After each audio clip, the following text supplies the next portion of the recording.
Alléluia. Allez, alléluia. Allez, alléluia. Alléluia. Et allez, alléluia. Allez, alléluia. Allez, alléluia. Allez, alléluia. Alléluia. Et allez, alléluia. Alléluia. Et allez, alléluia. Chante ce cantique avec lui ce matin. Allez, alléluia. Allez, alléluia. Allez, alléluia. Allez, alléluia. Alléluia. Et allez, alléluia. Alléluia.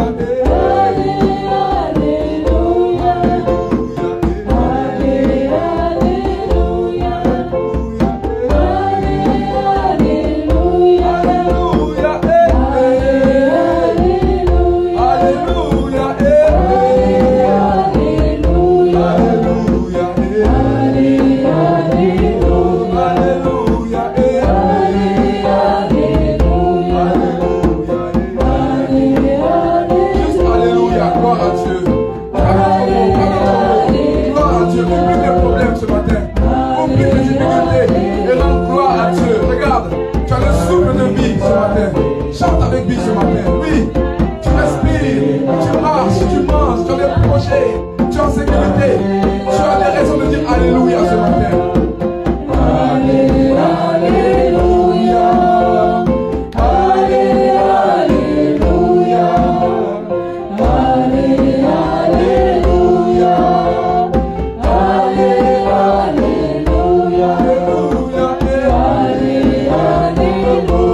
Alléluia.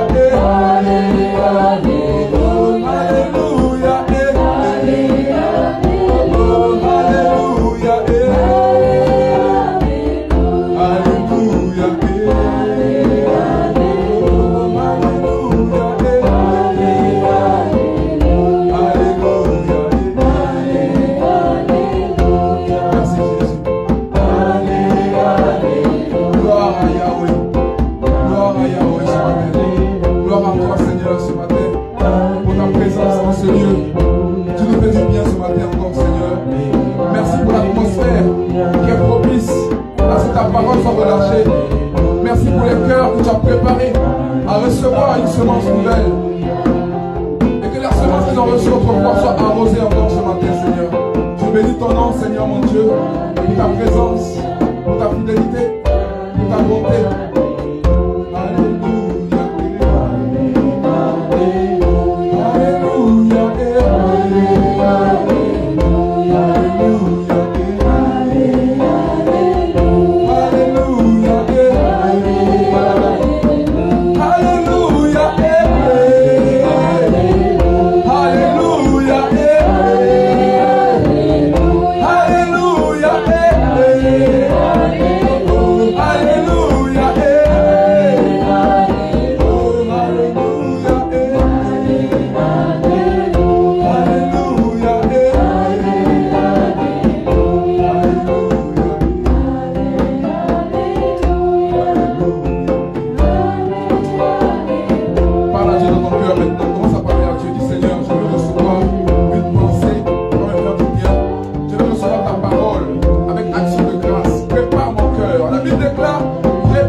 Ta parole, que je la traite avec honneur, que je la traite avec respect, que je sois concentré ce matin pour recevoir ta parole, Seigneur. Qu'elle me fasse du bien, qu'elle renouvelle même mes os, mes fluides, mon sang. Oui, que tout ce qui est en moi tressaille de joie à ta parole, que tout ce qui est mort en moi reprenne vie à ta parole, parce qu'il est écrit.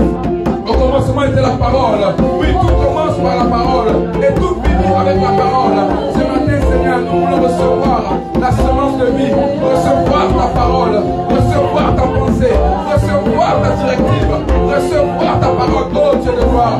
Je vais diminuer ce matin et que toi tu t'élèves, oh Dieu de gloire, et que ta parole fasse du bien viens à ton peuple. Oh yes. Merci Père pour ta présence. Merci Père pour ta présence. Merci parce que ce lieu est soumis à ta domination ce matin. Dans le nom de Jésus de Nazareth, nous diminuons tous. Notre esprit est éveillé et nous sommes prêts à recevoir la parole de vie au nom de Jésus. Merci Jésus.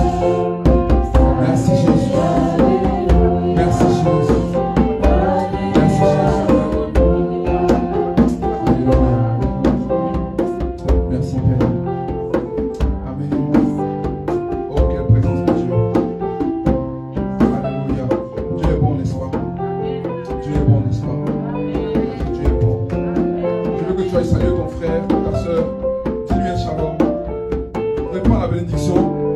C'est quand tu es béni que tu bénis, n'est-ce pas? Va bénir un frère, va bénir une soeur.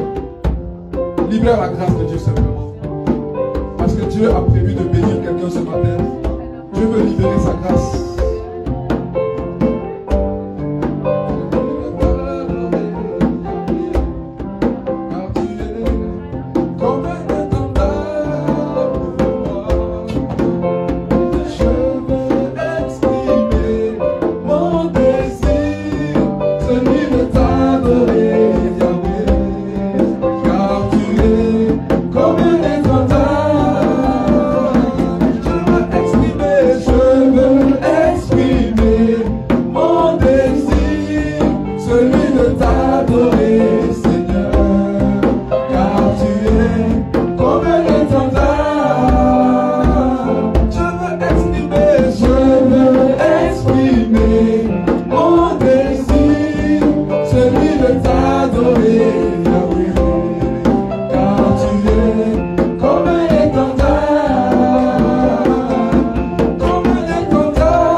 Alléluia, quelle grâce, quel honneur, quel privilège. Merci Saint-Esprit. Alléluia, alléluia. Est-ce qu'un enfant de Dieu peut acclamer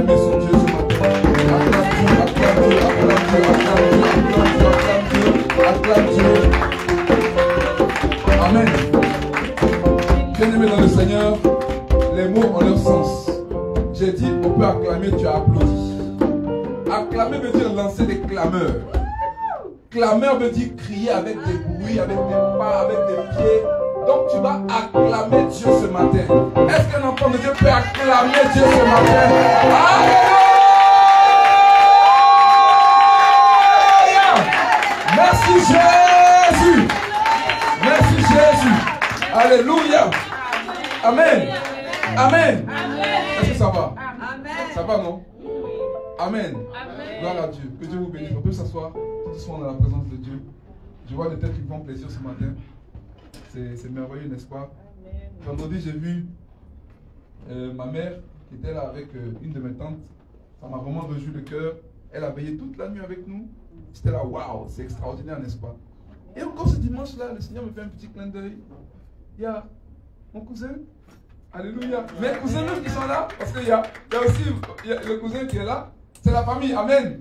Est-ce que tu peux tenir debout? On va acclamer pour toi et ton épouse qui sont venus nous visiter pour la première fois. Alléluia. Je rends grâce à Dieu pour votre vie. Que Dieu te bénisse. Il a tenu parole. Il a dit, cousin, je viendrai quand tu vas prêcher. D'accord. Donc il est là. Il a tenu sa parole et ça fait plaisir de vous voir. Je me souviens que, je crois que vous êtes rencontrés à l'église. À peu près à qui, non? Avant là-bas, là, dans les temps immémoriaux. Alléluia. Et aujourd'hui, ils sont mariés. Amen. Dans le Seigneur. Et je rends grâce à Dieu pour votre vie. Vous êtes bénis. Je suis content de vous voir. Alléluia. Que Dieu vous bénisse. Les hommes, soyez bénis. Mon cousin Terence, Anderson, que Dieu te bénisse en abondance. Jean-Louis, sois béni aussi. Que Dieu vous bénisse tous. Amen. Je suis content ce matin de vous voir. Ça me fait plaisir. Gloire à Dieu. Manu, que Dieu te bénisse encore. Tu es béni, béni, béni, béni. Donc, aujourd'hui, je finis mes interventions, n'est-ce pas, du mois, où j'ai parlé de l'homme que Dieu bénit, n'est-ce pas?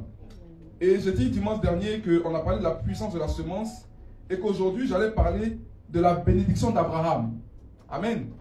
Dieu a béni un homme particulièrement dans la Bible et Dieu a dit à cet homme-là que toutes les nations de la terre seront bénies en sa descendance, en sa semence. Et on sait que la semence d'Abraham, c'est le Christ. Parce que Christ est celui qui est venu pour accomplir la parole de Dieu. Amen. Donc, on va prendre la parole de Dieu, on va développer certaines choses. Et je veux que tu sois concentré parce que ce que je vais dire là, c'est la nourriture mi-lait, mi-solide. Amen. Il faut quand même une disposition de cœur pour bien saisir la portée de ce que je vais partager avec vous ce matin. Voilà, donc on va prendre la Bible sans plus tarder. Celui qui n'a pas de Bible, il y a des Bibles dans le fond. Tu peux prendre la Bible, vérifier avec moi. Comme ça, tu ne diras pas. Le pasteur, ce matin, il a raconté des choses qui sortent de son imagination. Alléluia. Amen. Il faut vérifier la parole. Il ne faut pas avoir peur de dire, pasteur, c'est écrit où? Ce que tu dis là, c'est écrit où? Amen. Parce que la suprême autorité, c'est la parole de Dieu. Nous avons des autorités déléguées, mais la suprême autorité, c'est la parole infaillible et permanente de Dieu. Que Dieu a inspiré, bien sûr, à des hommes. Gloire à Dieu. On va prendre le livre de Galates, chapitre 3, versets 13 à 14. Galates, chapitre 3, versets 13 à 14. Merci Seigneur. Je lis dans ma version. Le Messie, donc Christ, nous a rachetés de la malédiction qui était annoncée dans la loi, en devenant lui-même malédiction pour nous. Car la loi dit, maudit soit quiconque est pendu au poteau. Jésus le Messie a fait cela afin que par lui, les païens puissent recevoir la bénédiction annoncée à Abraham et que par la foi en Dieu et en étant fidèles, nous recevions aussi ce qui avait été promis, à savoir l'Esprit. Amen. Amen. On va prendre le livre de Genèse, on va partir voir le papa Abraham, le père de la foi, n'est-ce pas? Selon les Écritures, on n'appelle pas Noé le père de la foi, on n'appelle même pas Adam le père de la foi. Parce que Adam vivait par la vue aussi, parce qu'il voyait. Alléluia. Adam voyait Dieu. Amen. Oui, donc Adam ne vivait pas par la foi, il vivait par la vue. Alléluia. C'est le péché qui a fait que Adam a commencé à ne plus voir Dieu. Mais sinon, avant, il voyait Dieu tel que je te vois. Alléluia. Donc, Genèse, chapitre 12. Genèse, chapitre 12.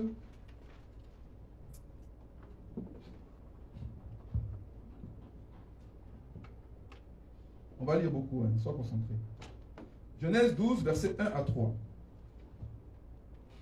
Et Adonai dit à Abraham, va-t'en de ton pays, loin de ta famille et loin de la maison de ton père, et va vers le pays que je te montrerai. Je ferai de toi une grande nation, je te bénirai et je rendrai ton nom grand, et tu seras une bénédiction. Je bénirai qui te béniront, et je maudirai quiconque te maudira. Et par toi, toutes les familles de la terre seront bénies. Amen. Amen. On va dans Genèse encore chapitre 22. Parce que quand je vais développer, on n'aura pas forcément le temps de lire, donc on lit maintenant. Comme ça, après, je peux couler, par la grâce de Dieu, dans mes explications. Genèse chapitre 22.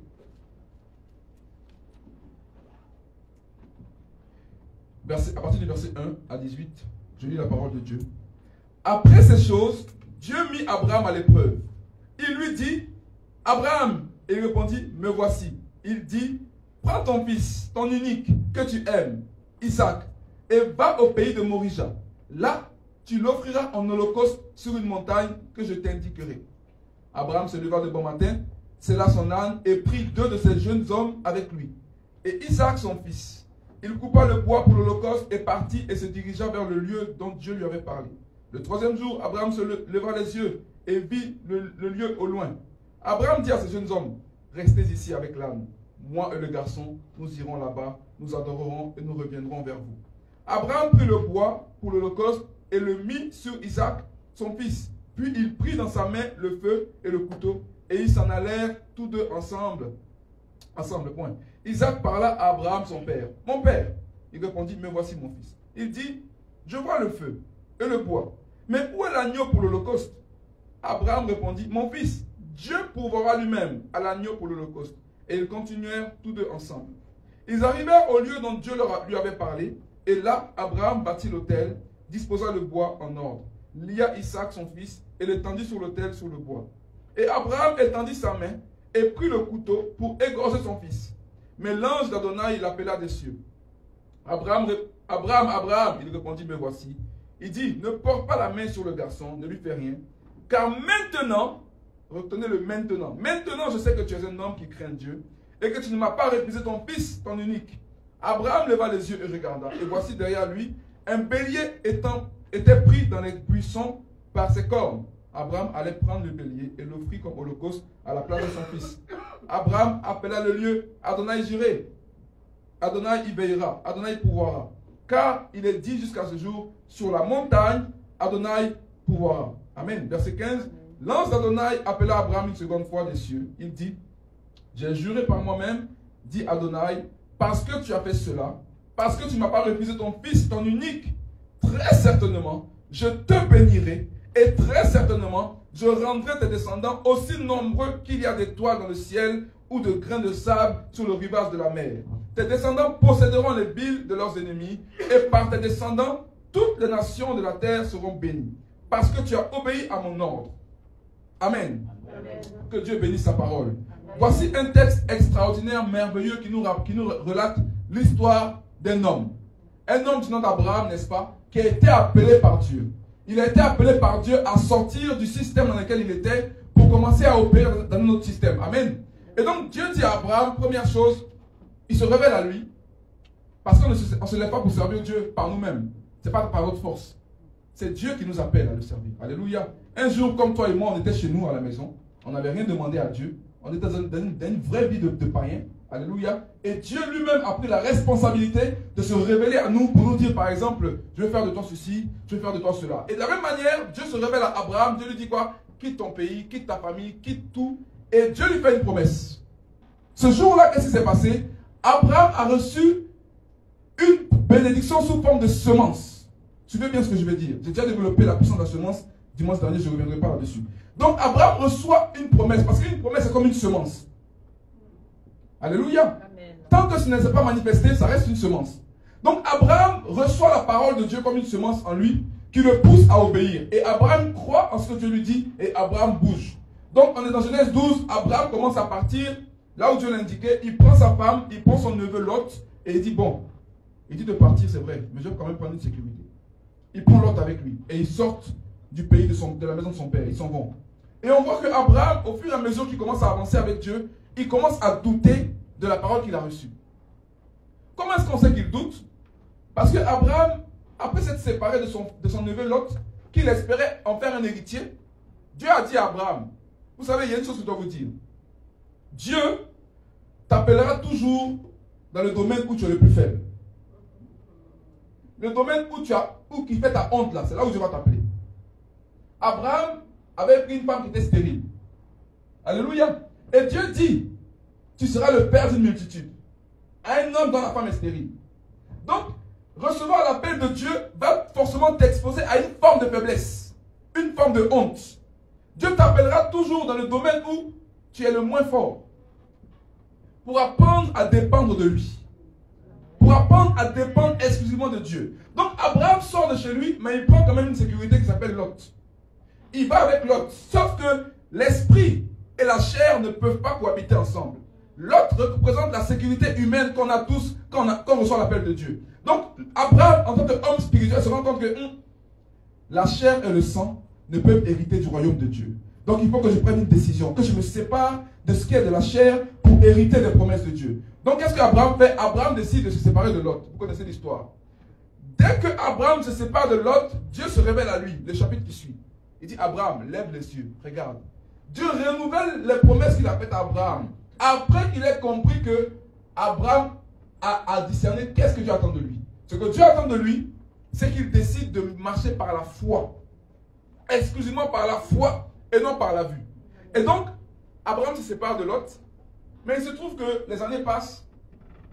Mais cet homme-là qui était quand même prospère, vous savez, Abraham n'a pas commencé à être prospère quand il a reçu l'appel. Il avait déjà de grands biens avant. Quand vous lisez bien, quand Abraham a quitté la maison de son père, il avait déjà de grands biens. Mais par la suite, Dieu a amplifié cela, n'est-ce pas? Donc Abraham ne manquait de rien en vérité.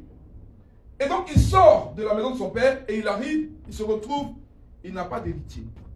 Son neveu qu'il voyait comme héritier est parti. Il se retrouve seul. Et là maintenant, sa femme aussi, ils essayent plusieurs fois de faire des enfants, ça ne vient pas. Donc la femme dit, ah, Abraham, on a essayé, ça ne vient pas. Il y a ma servante là, Agar, le plan B. Dis avec moi le plan B. Il y a ma servante qui est là. Tu vois que tout le monde nous regarde de la façon là. C'est comme si la honte est sur nous. Va prendre ma servante, faites votre affaire, et puis de là va sortir un enfant.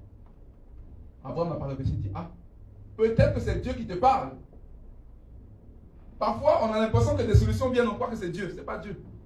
Prends le temps de prier d'abord. Et dit, ah bon, moi je suis homme. Donc si tu me dis d'aller avec ma servante, je vais aller. Donc Abraham est parti. Il a eu une relation intime avec Agar.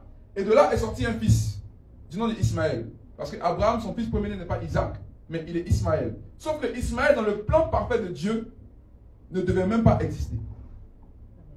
Ah, c'est choquant ce que je dis, hein. Mais je suis biblique. Oui. Dieu a béni Ismaël, c'est vrai. Mais dans le plan parfait de Dieu, le fils de la promesse devait être Isaac. Donc, Abraham a Ismaël. Et puis, Sarah se rend compte qu'elle a commis une erreur. Elle a poussé son mari à prendre, une femme étrangère et en faire un héritier pour son mari. Elle a dit non. Si je veux vraiment rentrer dans la promesse de Dieu, il faut que cet homme-là qui est né, sans le consentement de Dieu, puisse s'éloigner de la maison. Donc, qu'est-ce qui se passe? Sarah demande à Abraham, il faut faire partir ton fils avec sa mère. Abraham ne voulait pas au début, mais Dieu lui parle pour dire, écoute sa voix, c'est ma volonté. Donc, Ismaël s'en va avec sa mère, n'est-ce pas? Dieu va le bénir là où il est parti. Maintenant, Abraham se retrouve dans la même configuration. Il est seul. Dis avec moi, il est seul. Face à lui-même. Il est prospère, mais il n'a pas d'enfant. Pourtant, la promesse a dit dès le début, tu seras le père d'une multitude. D'ailleurs, même Dieu a changé son nom. Avant, il s'appelait Abraham. Il dit, bon, maintenant tu t'appelles, avant tu étais père élevé, maintenant tu es père de multitude. Imaginez l'état d'esprit d'Abraham. Tu n'as pas d'enfant, on t'appelle père de multitude. Bien aimé, la foi c'est un monde qui n'est pas perceptible avec l'intelligence humaine. Il faut juste croire, c'est tout.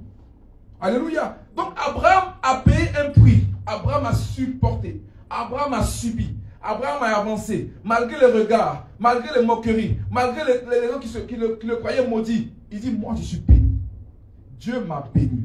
Et donc Abraham fait quoi? Abraham décide maintenant d'obéir à Dieu. Jusqu'à ce que le temps arrive de la promesse. La semence de Dieu était en lui, a commencé à grandir.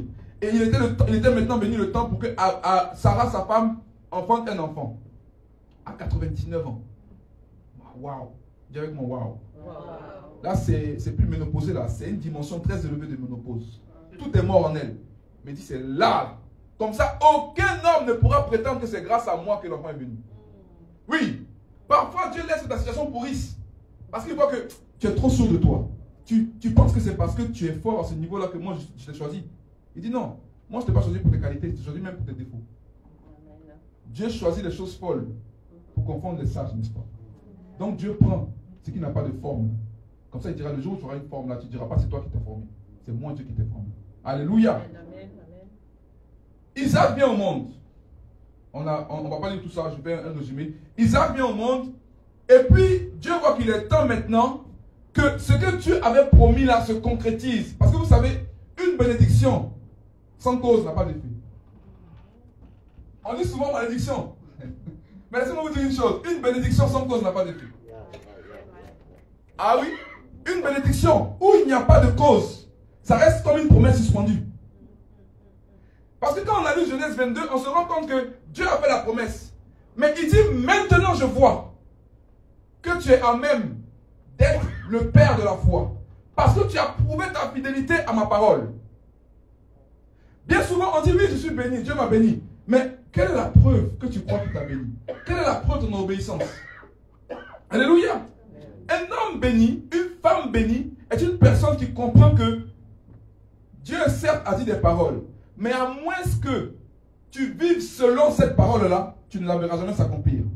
Et donc Dieu dit, car maintenant je sais que tu es un homme qui craint Dieu.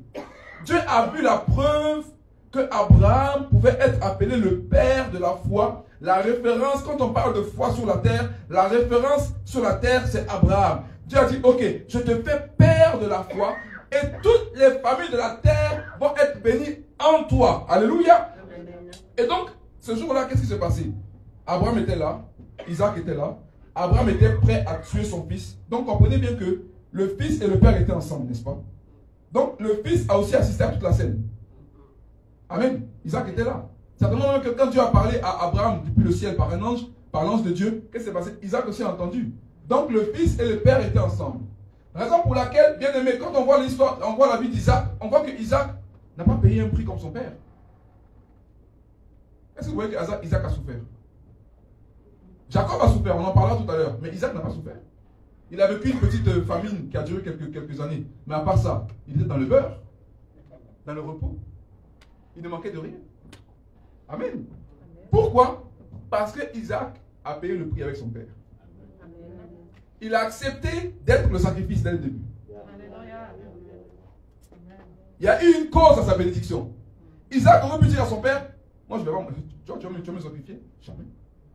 Mon père, on va se débrouiller, on va prendre un taureau quelque part, tu vas le tuer. Mais moi, Isaac, tu n'as pas vu comment tu as souffert pour ma voix? Tu vas me tuer comme ça? Cadeau? Non, tu ne peux pas faire ça, Seigneur. Tu ne peux pas. Qu'est-ce qu'il a fait? Isaac s'est laissé faire. Il a joint ses mains. Son père a lié ses mains. Il a joint ses pieds. Son père a lié ses pieds. Son père a dit, couche-toi sur l'autel. Isaac s'est couché. Tout ce qu'il a fait, c'est par la foi. C'est par la foi. Est-ce que toi et moi, on serait prêts à faire ça? Sophie, on serait prêt à faire ça? Ah, il y a les masques, donc je peux avoir votre réaction aussi. C'est ça que les masques là, ça me trouble. Vous avez tous des masques, je vous regarde, mais c'est compliqué. Amen. Gloire à Dieu. Et donc, Isaac va maintenant devenir le porteur de la semence de la bénédiction. Abraham va forcément partir parce que, vous savez, il y a des choses que le père reçoit. Ce n'est pas pour lui-même. Ça veut dire qu'il y a des choses qu'il reçoit. Il ne vivra pas l'accomplissement de ces choses-là. Ce sont ses enfants qui vont le vivre. Alléluia. Donc, Abraham transfère la bénédiction à Isaac, n'est-ce pas? Donc, Isaac maintenant se retrouve en train de servir, en train de marcher, d'avancer. Et Isaac va avoir aussi des enfants. Sinon, des jumeaux. Qui connaît le nom des jumeaux d'Isaac? Ésaü et Jacob. Alléluia. Comprenez bien que la bénédiction d'Abraham, c'est d'abord une affaire d'hérédité. La bénédiction se transmet par des liens héréditaires, qu'ils soient physiques ou spirituels. Je répète, la bénédiction est une affaire d'abord d'hérédité. Ça se transmet de père en fils. La bénédiction dans la Bible n'est jamais pour les serviteurs. Vous êtes calme aujourd'hui. Dieu n'a pas béni Moïse. Dieu l'a utilisé. Parce que Moïse était serviteur, il n'était pas fils. Ton peuple est froid ce matin. Je ne sais pas si vous n'avez pas mangé le matin. Vous aussi vous êtes en jeûne ou bien? C'est quoi? Ou bien ça rentre? Aidez-moi à comprendre que vous êtes avec moi ce matin. Alléluia. Est-ce que vous êtes avec moi ce matin? Sinon je vais survoler mon message.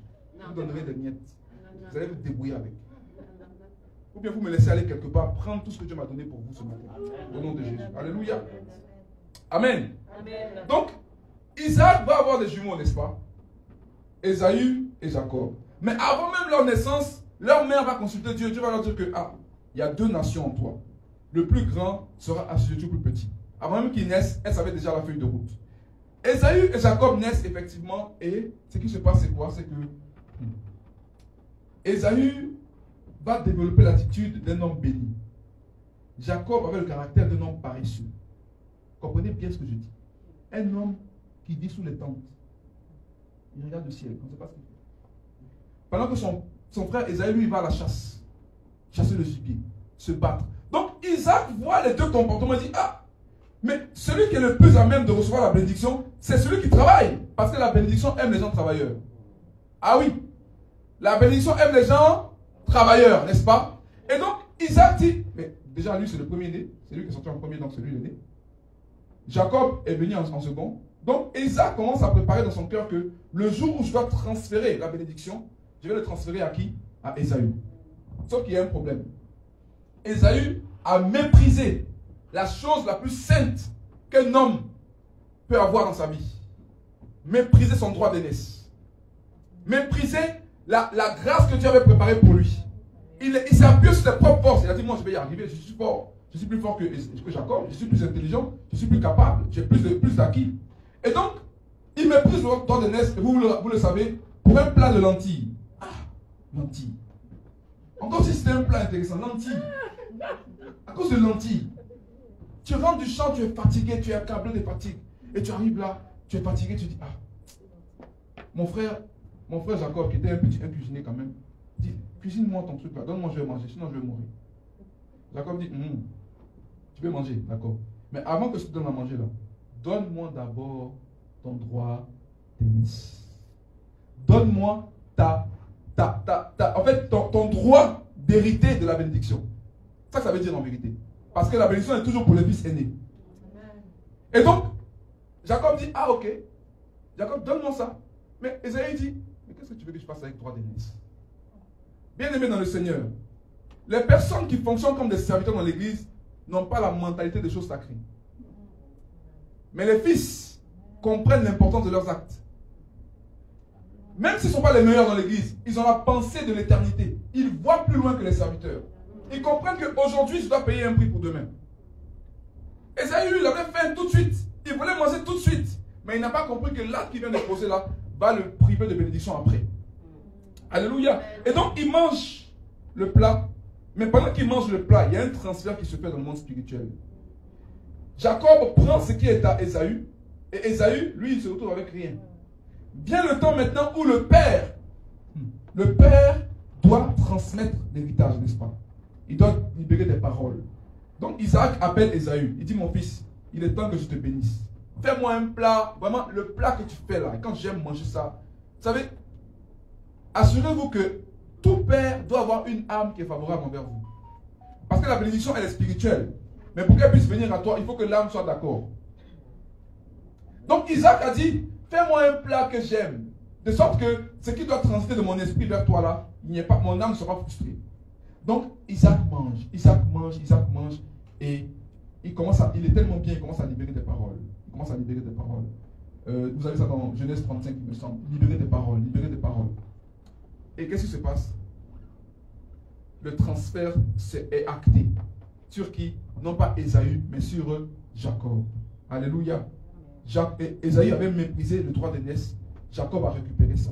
Donc la bénédiction n'est pas rentrée dans Jacob. Elle était suspendue sur lui. Je vais expliquer tout ça. Vous allez comprendre ce que je vais venir. Quand les paroles que Isaac a libérées sur Jacob, elles ne pouvaient pas rentrer en Jacob.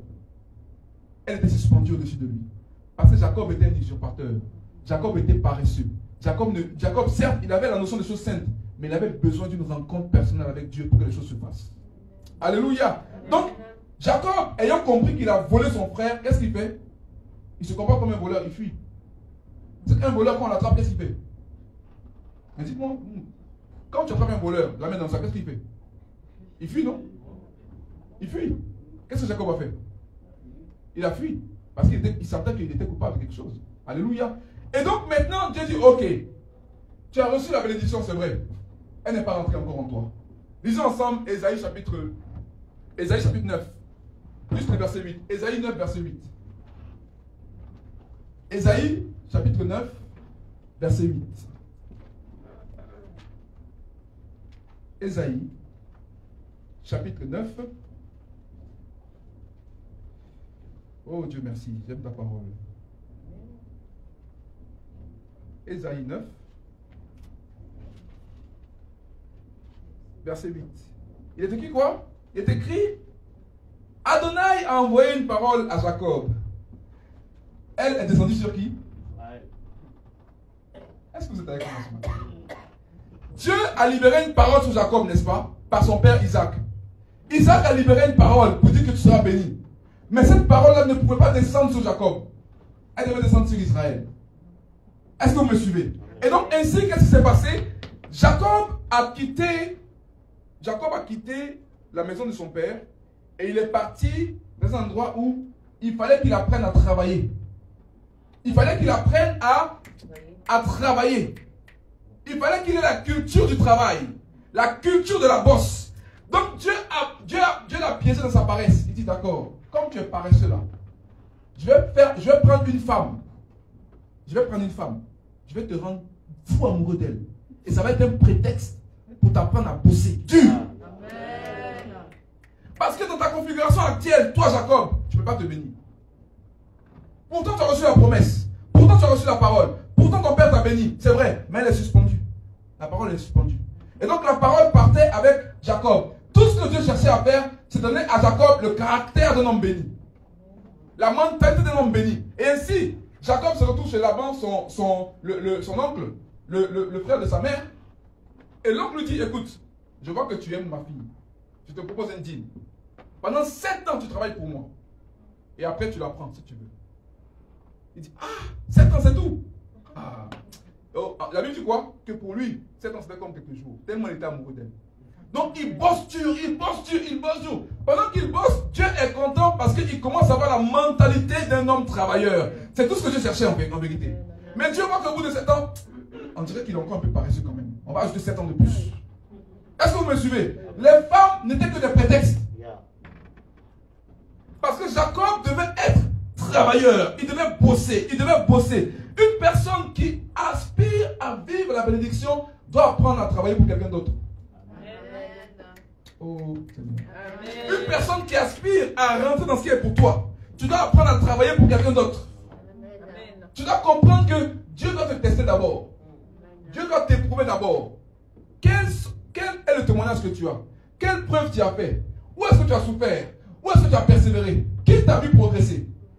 Parce que je l'ai dit, une bénédiction sans cause n'a aucun effet. Alléluia. Et donc Jacob commence à travailler. Et au bout de 14 ans, Jacob se rend compte qu'il a enrichi grave son oncle. Son oncle est devenu prospère comme pas possible. Et Dieu parle à Jacob et dit maintenant il est temps pour toi de repartir chez toi. Parce que je t'ai ramené là-bas pour t'apprendre à travailler. Pour t'apprendre à bosser. Maintenant je vois que la mentalité que tu as là commence à me plaire. Donc maintenant, prends tes affaires, prends tes femmes, prends tes enfants et repars chez toi. Parce que c'est là où je veux te bénir. Bien-aimé dans le Seigneur, l'endroit où Dieu veut te bénir n'est pas forcément l'endroit où tu reçois l'appel. Alléluia. Amen. Mais Dieu voulait ramener Jacob sur la terre de ses pères. Pourquoi? Parce que Dieu a dit que c'est là son héritage. Donc la bénédiction qui était sur sa vie là ne pouvait s'activer que sur une terre où Dieu avait béni. Alléluia. Si Jacob restait avec Laban, Dieu ne pourrait pas le bénir. Est-ce que vous me suivez? Et donc ainsi Jacob s'en va vers la terre. Et puis il se rend compte que il y a quelque chose qui... Je sens que Dieu m'a béni, mais je sens que je suis béni, mais c'est comme si la bénédiction n'est pas visible, palpable. Il y a quelque chose qui me gêne, qui me dérange. Et ainsi, Jacob décide d'être seul. Jacob comprend qu'il est temps pour moi d'être seul. Seul face à Dieu. Et toute une nuit, Jacob se met à prier. Et un ange lui apparaît. Il va lutter avec Dieu. Il va lutter avec l'ange. Et qu'est-ce qui se passe? Il a dit qu'il a retenu l'ange tellement longtemps que l'ange finit par dire, ok, je vais te bénir. Parce que l'ange était venu pour le bénir. Et la bénédiction dans la vie de Jacob n'était pas simplement de lui donner ce que son père lui avait libéré comme grâce, mais c'était de changer son identité. En tant qu'usurpateur, il ne peut pas hériter de la grâce. Son père s'appelait Abraham, Dieu l'a changé en Abraham. Et Dieu... Oh Seigneur, je dois parler. Bien aimé dans la Bible, ceux que Dieu bénit de manière conséquente, ils changent toujours leur nom. Le mot Isaac, le nom Isaac ne vient pas d'Abraham, il vient de Dieu lui-même. Est-ce que vous me suivez? Abraham, Dieu a appelé Abraham, mais Dieu a béni Abraham. Est-ce que vous me suivez? Dieu a béni Isaac parce que ce nom-là vient de lui-même Dieu. Dieu a béni, non pas Jacob, il a appelé Jacob, mais il a béni Israël. Il fallait impérativement que Jacob fasse une rencontre avec le Dieu de son père pour que le Dieu des cieux lui transfère maintenant une identité nouvelle avec laquelle pourra correspondre la bénédiction de son père. Tant qu'il restait Jacob, la bénédiction ne pourra pas fonctionner. Et ainsi, ce jour-là, qu'est-ce qui s'est passé? Jacob est devenu Israël. Et c'est ainsi que la bénédiction a commencé à entrer et à s'implémenter en lui. Raison pour laquelle, même face à Ésaü, Ésaü n'a pas pu le tuer. Parce que Jacob est devenu un homme béni. Jacob est devenu un homme béni. Il portait maintenant la semence de Dieu en lui. Il y avait même un signe visible sur lui. Jacob boitait. Il boitait. Bien aimé, quand Dieu vient vers toi, quand il te bénit, il te prend toujours quelque chose. Oh, vous ne me croyez pas? Quand Dieu te bénit, il te prendra quelque chose qui te coûte cher. Alléluia. Dieu a pris à Jacob quelque chose. Ça se voyait même physiquement. Il marchait comme cela. On dit, mais qu'est-ce qui se passe? Je suis un homme béni. Je suis un homme béni. Dis avec moi, je suis béni. Mais je dois accepter de payer le prix. Payer le prix, ce n'est pas jeûner et prier d'abord. C'est d'être au bon endroit, au bon moment, en train de faire la bonne chose. Payer le prix, c'est être au bon endroit, au bon moment, en train de faire la bonne chose. Tu peux jeûner, prier, gesticuler. Si tu n'es pas au bon endroit, au bon moment, tu ne vivras pas la bénédiction. Et l'église, malheureusement, est remplie de personnes qui ont la mentalité de serviteurs, mais pas de fils. Parce qu'un serviteur œuvre pour un salaire. Quand tu es salarié d'une entreprise, tu travailles pour qui? Mais répondez-moi, tu travailles pour qui? Pour un employé, pour un employeur. Tu sais qu'à la fin du mois, là, si ton salaire ne tombe pas sur ton compte en banque, tu es prêt à aller voir la hiérarchie, non? Vous dites, monsieur, qu'est-ce qui se passe? J'ai travaillé, je mérite mon salaire, n'est-ce pas? Mais un fils, est-ce qu'il travaille pour un salaire? Il travaille pour son père, n'est-ce pas? Parce qu'il sait que le travail qu'il fait là, ça va lui revenir tôt ou tard forcé, multiplié par je ne sais combien. Alléluia. Et notre problème, enfant de Dieu, c'est qu'on veut être béni, mais on ne laisse pas Dieu nous donner l'attitude de fils. On pense trop comme des serviteurs. On veut que Dieu nous donne la bénédiction de Moïse. C'est pour ça que dans l'église, beaucoup de gens sont encore sous la loi. Ils raisonnent comme Moïse. Moïse n'était qu'un serviteur. Alléluia. Mais Moïse ne peut pas bénir comme Jésus. Parce que Jésus est béni comme fils. On en parlera tout à l'heure. Alléluia. Donc la bénédiction, elle est d'abord héréditaire. Et quand Dieu veut te bénir, Dieu va obligatoirement te faire passer sous l'autorité d'un père. Quand Dieu veut te bénir, il va te faire passer sous l'autorité d'un père. Un père qui va te cadrer, te recadrer, t'encadrer, te démodeler, te réformer, te déformer, t'informer, te transformer. Mais nous, on pense qu'à de nous-mêmes, on peut y arriver. Notre problème, c'est qu'on pense que nous-mêmes, là où on est là, on peut y arriver par nous-mêmes. Parce qu'on lit la Bible. Il y a des choses que tu apprendras dans la Bible. Il y a des choses que tu recevras d'un père. Alléluia. Et il est important pour toi de connaître Qui est ton père? Qui est le représentant de Dieu sur la terre pour toi? Tes parents biologiques d'abord, premièrement. Bien sûr. Oui. Parce que si tu honores tes pasteurs plus que tes parents biologiques, tu as un problème de sorcellerie. Oui. Tu as un problème spirituel. Il faut t'aider. Oui, ça peut arriver. Tu vois ton pasteur comme si c'était... mais quand tu vois ton père ou ta mère, le sorcier. Mais c'est toi-même le sorcier. C'est toi-même qui a un problème. Parce que Dieu a dit, honore ton père et ta mère. Sauf s'ils sont sorciers. Non. Sauf s'ils sont féticheurs. Sauf s'ils ne sont pas croyants. Sauf s'ils t'insultent.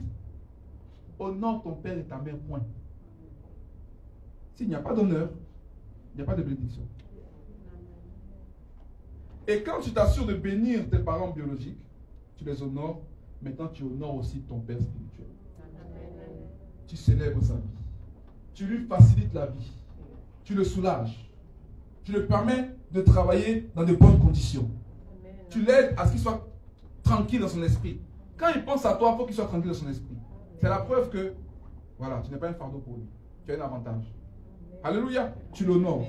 Tu le célèbres. Et tu l'aides. Et tu es comme ce fils qui doit travailler à ce que la vision de son père s'accomplisse. Alléluia. Tu travailles dur pour lui. Et ainsi, au fur et à mesure du temps, tu vas commencer maintenant à entrer dans ce qui est pour toi. Alléluia. Amen. Alléluia. Est-ce que vous me suivez? Amen. J'ai écrit quelque chose là que je dois vous dire. Est-ce que je dis ça tout de suite? Oui, je vais dire ça tout de suite. Jacob, pour entrer dans la bénédiction, il devait apprendre à renoncer à lui-même. Vous savez, dans le monde, on nous apprend que quand tu veux avoir un héritage, qu'est-ce qui se passe?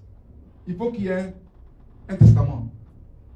Et le testament devient effectif quand on constate la mort du père ou de la mère. En tout cas, de la personne qui était au-dessus, de l'ascendant. C'est quand l'ascendant meurt que le testament devient valide, n'est-ce pas? Pour la bénédiction dans le monde spirituel, ce n'est pas le père qui meurt, c'est le fils. Ah, vous n'avez pas compris. Dans le monde des esprits, quand tu veux ton héritage, ce n'est pas au père de mourir, c'est à toi. Il y a une inversion qui est voulue par Dieu.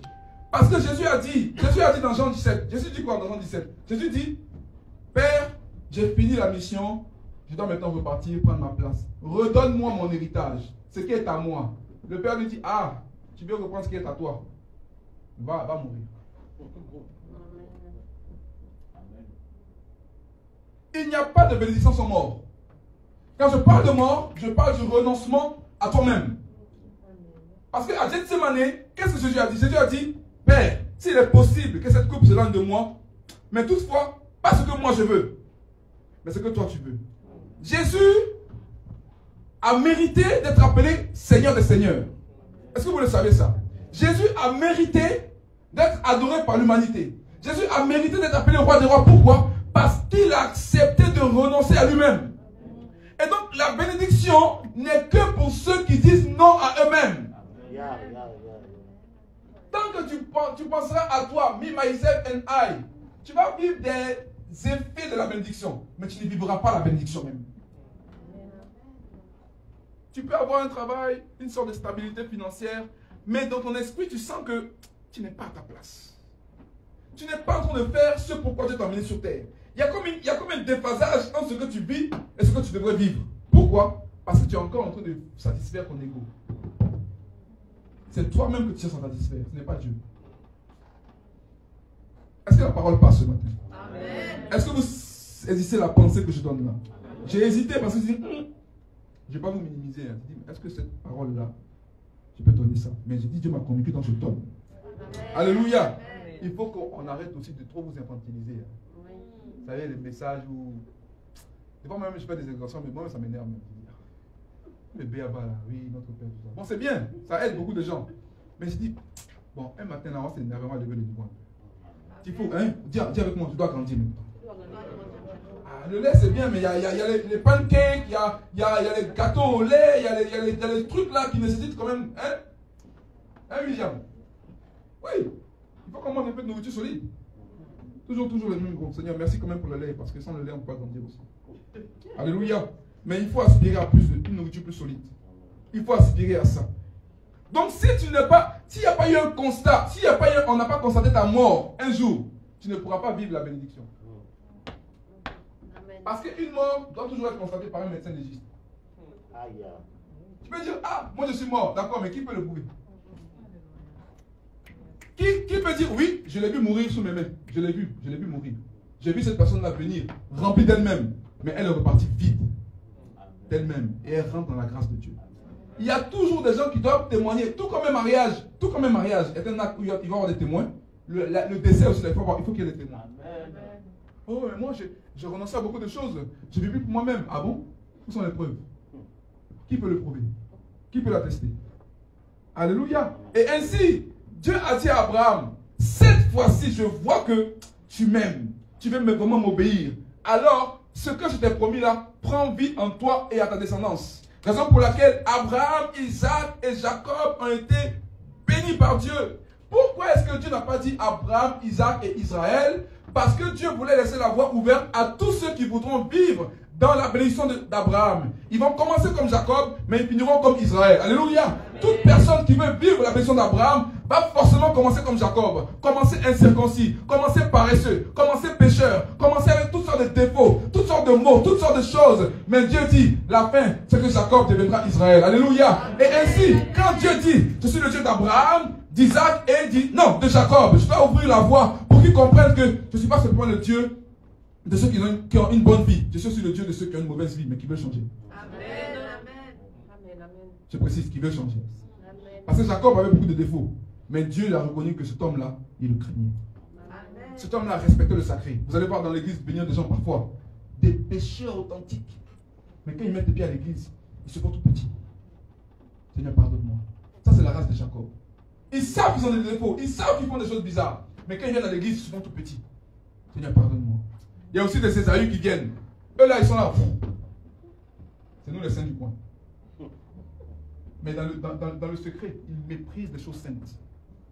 Ils méprisent les choses saintes. Et quand vient le temps de la distribution des grâces, Dieu choisit Jacob. Voilà pourquoi. Quand Jésus est venu, il a dit quoi? Les prostituées vont vous dénoncer. Parce que vous pensez que c'est des gens de mauvaise vie. Mais ils respectent quand même Dieu dans le fond. Dans le fond de leur cœur, là, ils respectent Dieu. Mais vous, les pharisiens, vous qui pensez que vous êtes saints, vous allez voir des gens moins saints que vous dévancer dans le royaume de Dieu. Pourquoi? Parce que vous croyez que vous êtes arrivé. Bien-aimé, ne crois jamais que tu es arrivé. Ne crois jamais que tu es arrivé. Oh, tant que tu n'as pas vu Jésus dans les yeux, il ne t'a pas dit bon et fidèle serviteur. C'est ce jour-là où tu es arrivé. Amen. Là maintenant tu peux dire, oh, je suis arrivé, c'est bon. Merci Seigneur. Où est ma place? Où est mon trône? Où sont mes maisons? Ah oui. Où est ma couronne? Oui. Mais tant que tu n'es pas face de Jésus, qui va te dire bon et fidèle serviteur, rentre dans la joie de ton maître. Tant que tu n'as pas entendu ça, mon ami, tu n'es pas encore arrivé. Amen. Même si tous les jours le président Macron t'appelle pour dire j'ai besoin de savoir qu'est-ce que Dieu dit sur la nation. Même si le G7 se réunit pour dire on va accueillir aujourd'hui un éminent chrétien qui a des pensées vraiment divines et il va nous dire ce que Dieu lui a dit. Ah, quand même, c'est une position élevée. Hein. Tu es convié au G7, c'est pas rien. Les 7 plus puissantes nations du monde te convient à leur réunion. Ah, mon ami, quand même. Donc, c'est la vérité. C'est pas rien. Non, c'est pas rien. Vous voyez toute cette concentration de puissance là, dans un même endroit, c'est puissant. Même si tu arrives à ce stade-là, tu n'es pas encore arrivé. Parce que le Dieu qui t'a élevé là, peut faire que tu perds tout. Si se trouve en toi de l'orgueil. Alléluia. Donc, la bénédiction d'Abraham, elle est héréditaire. Dis avec moi héréditaire. Si tu ne t'inscris pas dans un processus d'hérédité, il va être difficile pour toi de jouir des choses que Dieu a prévues pour toi. Quelqu'un me dira, mais d'accord, mais prophète, quel était le père spirituel de Moïse? Il dit, mais vraiment, il y a des questions là. Je dis, mais il faut vraiment lire la Bible. Moïse était un prince. Dieu l'appelait à être un berger. Parce que Moïse était prophète, mais il était aussi pasteur. Parce que c'était le pasteur d'Israël. Le berger d'Israël, c'était lui. Dieu voulait éduquer Moïse dans l'art de la bergerie. Être un bon berger. Mais Dieu l'a donné à Jéthro. Jéthro était un père spirituel pour Moïse. Jéthro lui a appris comment gérer un troupeau. La preuve, même quand il a commencé son ministère, Jéthro est venu vers lui, voulait encore lui donner des conseils sur comment gérer au mieux le troupeau de Dieu. Il a dit, mais là tu te fatigues. Pour faire des chefs de 1000, chefs de 100, il a mis... Mais pourquoi Moïse l'a écouté? Parce que Moïse a reconnu en lui le Père, qui devait l'aider à organiser sa future vie, son futur ministère. Donc, dans toute l'histoire de la Bible, on voit toujours que des personnes ont eu des pères qui les ont aidés, aiguisés et allés au-delà. Alléluia. Notre génération, notre problème, c'est que parfois, on se prive de la grâce des pères et on veut arriver nous-mêmes quelque part. Mais ce que tu oublies, c'est qu'un père, c'est quoi? Un père va te transmettre en 1 heure ce qui lui a pris 10 ans à comprendre. Amen. Un père va te communiquer en 1 heure. Lui, ce qu'il a pris en 10 ans. Donc, il te fait gagner du temps. Mais toi, tu dis non, je vais y arriver moi-même. Vas-y. Comme tu penses qu'il te reste 100 ans à vivre sur terre là, vas-y, fais ce que tu as à faire. Nous, on veut gagner du temps. Tiens avec moi, je veux gagner du temps. La Bible dit racheter le temps car les temps sont mauvais, n'est-ce pas? On veut racheter le temps, on veut gagner du temps. Et donc, si tu n'as pas une filiation d'hérédité, la bénédiction que Dieu a prévue pour toi ne pourra jamais couler et t'atteindre. Alléluia. Alléluia. Et quand Dieu te fait une promesse, enfant de Dieu, comprends bien que elle ne se réalisera pas forcément avec toi. Parfois, Dieu peut te dire une parole, mais ça concerne quelqu'un qui n'en sait rien.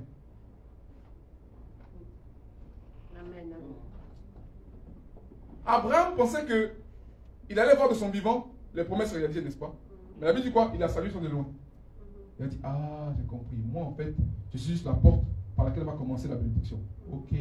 Il a vu ses descendants. Il a vu même le Christ. Il a dit, waouh. Donc, tout ça, ça va se passer à cause de mon obéissance. Oui, Abraham, tu as reçu la semence de bénédiction. Et quand elle va se développer, au fur et à mesure qu'elle va se développer, elle va donner une multitude de peuples. Et de par ce peuple-là, moi-même, Dieu, je vais m'incarner dans un être humain pour sauver l'humanité. Waouh. Abraham l'a vu de loin. Il a compris que Dieu avait fait la promesse à Abraham. Mais ce n'était pas pour Abraham. Amen. Et notre problème, enfant de Dieu, c'est qu'on manque de vision. Parfois, on souffre. Et on oublie qu'on ne souffre pas seulement pour nous. Mais on souffre pour que demain nos enfants n'aient pas à souffrir. On paye le prix aujourd'hui pour que nos enfants gagnent du temps. On souffre aujourd'hui pour que mes enfants ne puissent pas avoir à gémir comme j'ai gémi. Parce que si mes enfants souffrent comme moi, c'est que j'ai échoué. Amen. Si mes enfants passent par les mêmes échecs que moi, c'est que j'ai échoué. Oui ou non? Et ainsi, la bénédiction d'Abraham est une grâce que Dieu fait à ceux qui acceptent de suivre un processus. Dis avec moi le processus qui mène à la bénédiction. Vous savez, quand on reçoit l'esprit, parce que la bénédiction c'est quoi? C'est l'esprit de Dieu, n'est-ce pas, qui vient. L'esprit de Dieu vient toujours comme une semence. Je dois parler, enfant de Dieu. L'esprit de Dieu vient comme un bébé en toi. L'esprit de Dieu vient comme un bébé en toi. Et l'esprit de Dieu va maintenant chercher à ce que ton esprit atteigne la stature parfaite de Christ. C'est-à-dire que la maturité de Christ. Donc l'esprit de Dieu va maintenant te pousser à aller vers une personne qui va t'aider à grandir, à faire grandir ce qui est en toi. Mais notre problème, c'est quand nous-mêmes nous définissons qui doit nous aider et qui ne doit pas nous aider. Alors que la Bible dit que ceux qui sont fils de Dieu sont conduits par l'Esprit de Dieu qui est en eux. L'Esprit de Dieu te pousse à aller vers une personne. L'Esprit de Dieu te pousse à aller vers une personne. Je ne sais pas pourquoi, mais Dieu me dit d'être là, d'être ici. Et je rends grâce à Dieu. Parce qu'à l'Alliance Royale, on a un Père merveilleux, n'est-ce pas? Amen. Alléluia. L'Esprit de Dieu te pousse à aller vers son serviteur. Dis maintenant, ok, tu dois être ici. Et puis apprends. Sers. Dispose-toi. Et ce qu'il te dira de faire, fais-le. Et fais-le bien. Fais-le comme si tu le faisais pour moi.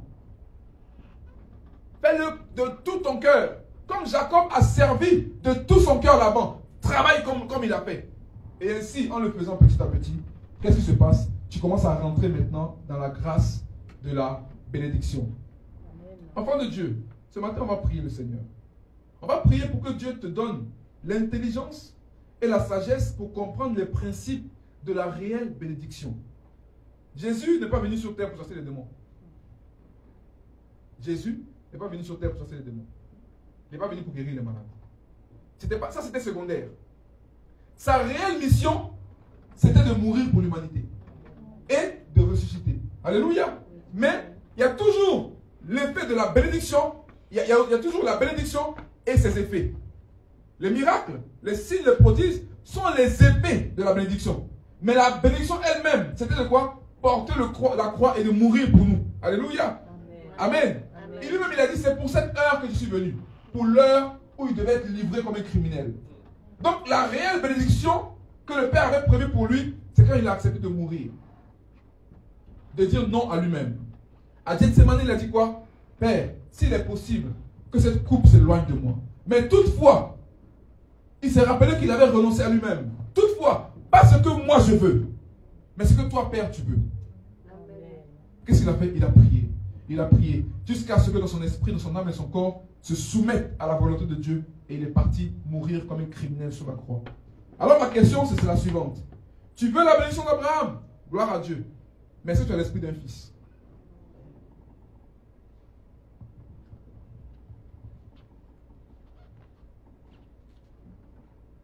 Hein? Dans le dernier temps, dit Dieu, je répandrai mon esprit sur toute chair. Vos fils et vos filles. Vos fils et vos filles prophétiseront. Qui va prophétiser? Les fils et les filles, n'est-ce pas? Qui a la grâce de prophétiser dans l'église? Tout le monde. Oh, je vais prophétiser. Je vais avoir le don spirituel. D'accord, ok. Mais de qui es-tu le fils? Tu me diras, mais je suis fils de Dieu. Moi, je suis fils de Dieu. Mais quelle en est la preuve? Quelle en est la preuve? Oh, mais tu es fils de Dieu. Dieu, tu ne le vois pas. Mais nous, on te voit. Alléluia. C'est comme ceux qui disent, mais moi, j'aime Dieu. Mais ils sont prêts à tuer leur prochain. Au nom de l'amour qu'ils ont pour Dieu. Ça n'a pas de sens. Parce que le même Dieu a dit, tu ne tueras pas. Tu dis que tu l'aimes, hein? Celui que tu aimes te dit, tu ne tueras pas. Mais tu tues en son nom. Mais au final, tu aimes qui? C'est toi-même que tu aimes, c'est pas Dieu. Tu aimes un Dieu que tu as fait à ton image. C'est-à-dire que toi-même, tu as imaginé comment Dieu peut être. Un Dieu qui te représente toi. Tu l'imagines comment il peut être. Et puis tu dis que voilà mon Dieu. Ce n'est pas le Dieu des cieux. C'est un Dieu que tu as fabriqué dans ta tête. Aujourd'hui, les idoles, elles ne sont pas de terre. Elles sont dans la tête. Elles sont dans le cœur. Donc tu t'es imaginé un Dieu à ton image, selon ta ressemblance. Mais ce n'est pas le Dieu des cieux. C'est un Dieu imaginaire que tu t'es créé. Alléluia. Amen. Amen. Amen. Amen. Donc, voilà ce que je voulais partager avec vous ce matin, enfant de Dieu. La bénédiction a toujours une cause. La bénédiction, la réelle bénédiction, a toujours une cause. Quand tu dis, je veux être béni, ça veut dire, je veux rentrer dans ma destinée prophétique. C'est ça que ça veut dire. Je veux rentrer dans ce pourquoi Dieu m'a créé là. Ce pourquoi Dieu m'a façonné. Ce pourquoi Dieu m'a fait. Je veux entrer là-dedans. Mais pour pouvoir y entrer, il y a un prix à payer. Le prix de l'obéissance. Jésus, l'homme sans péché, s'est rendu obéissant jusqu'à la mort. Son obéissance l'a amené jusqu'à la mort. Mais il était prêt à aller au bout pour que demain, aujourd'hui, personne ne peut dire, dans le ciel, sur la terre, personne ne peut dire, Jésus ne mérite pas ce qu'il a reçu. Personne ne peut dire, Jésus ne mérite pas d'être appelé roi des rois, Seigneur des seigneurs. Pourquoi? Parce qu'il s'est rendu obéissant jusqu'à la mort. Alors, à qui est-ce que tu es obéissant? Ce matin, c'est ma question. À qui est-ce que tu es obéissant? Qui te voit faire tes preuves? Qui te voit évoluer? Qui te voit progresser? Qui te voit aller de l'avant? Qui te voit faire des exploits ou des erreurs, peu importe? Qui te voit? Qui témoigne que lui, c'est lui-ci là, c'est vraiment, oui. C'est un fils de Dieu. Calme ce matin. Je sais que ce n'est pas un message. Ouh, Dieu va te bénir, Dieu va te lever. On ne nous a pas oint pour ça. Dieu nous a oint pour autre chose.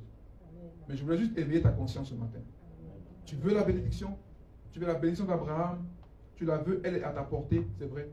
L'Esprit de Dieu en toi te poussera toujours à faire, non pas ce que tu veux, mais ce que Dieu veut. La chair a des désirs contraires à ceux de l'esprit. L'esprit a des contraires à ceux de la chair. Quand on parle de la chair, on parle de celui que tu étais avant d'accepter Christ. Celui que tu étais, la personne que tu étais sans Christ. C'est celle-là qui a des désirs contraires.